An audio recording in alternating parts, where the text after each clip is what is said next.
ওইটা কে? বিচি না? আরে সাবাস, বিচি। ওটা কার সঙ্গে শুয়ে রয়েছে? ওটা কে? ও বাবা, বিচি তলে তলে প্রেম করছে নাকি? হ্যাঁ, এ তো আমাদেরই বিচি। ওরে বাবা, একটি নতুন গার্লফ্রেন্ড জুটিয়েছে। এ ভগবান, আমি একটাও গার্লফ্রেন্ড জুটাতে পারি না, আর আমাদের বিচি বিচি অব্দি একটি নতুন গার্লফ্রেন্ড জুটিয়ে ফেলেছে। এই বিচি, একদম বিব্রত হবে না। কাকে নিয়ে বসে রয়েছো? ইনি কে? এ বিচি, উত্তর দাও। সে কি আমাদের বিচি তলে তলে চুবে চুবে জল খাচ্ছে, আর আমরা কেউ তার বিন্দু বিসর্গও জানতে পারি নাই?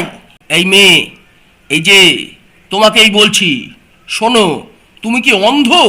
তুমি কি চোখে দেখতে পাও না? সামান্যতম ন্যূনতম রুচিবোধটুকু থাকলে তুমি বিচির মতো একজনকে পছন্দ করো? আমি ভয়ানক রেগে উঠলাম।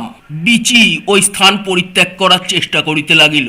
আমি বিচিকে বললাম, একদম যদি পালিয়েছ, এই মেয়েকে আমি পাকড়াও করে বাড়িতে নিয়ে যাব, তারপর দেখি তোমার প্রেম কদ্দূর গড়ায়।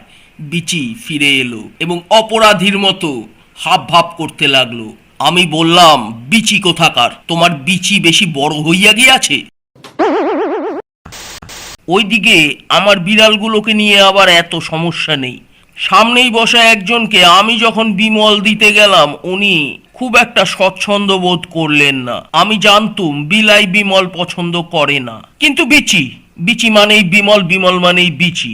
অনেকক্ষণ ধরে আমার হাতে থাকা এই প্যাকেটটির উপর বিচি লোভ বর্ষণ করছিল। আমি অনেক আগে থেকেই দেখেছি বিচি হাকপাক করছিল, কিন্তু এতক্ষণ ওকে দেখাচ্ছিলাম না ইচ্ছে করে। বিচির লোভ যে কি পর্যায়ে যেতে পারে সেটা আপনারা দেখুন।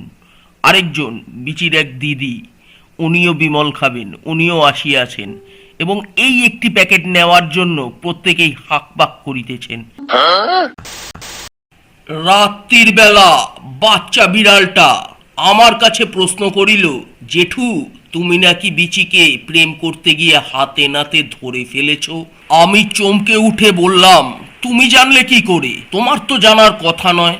উনি নিজের পা কামড়াতে কামড়াতে আমায় বললেন, জেঠু, এই 5G 6Gর জমানাতেও তুমি 2Gতে পড়ে রয়েছো, তুমি কিচ্ছু বোঝো না, আমি সব জানতে পারি। আমি বললাম, কেন, তোমার বাবার নাম কি জেমস বন্ড? এই যে চুয়া কমল সারাদিন পিচ পিচ করে হেগে বেড়াচ্ছে, আর এখন খুব দেখি ফুর্তি লেগেছে। আমি ভাবতাম উনি একজন শান্তশিষ্ট লেজ বিশিষ্ট, কিন্তু উনি ভালোই দাপাতে জানেন।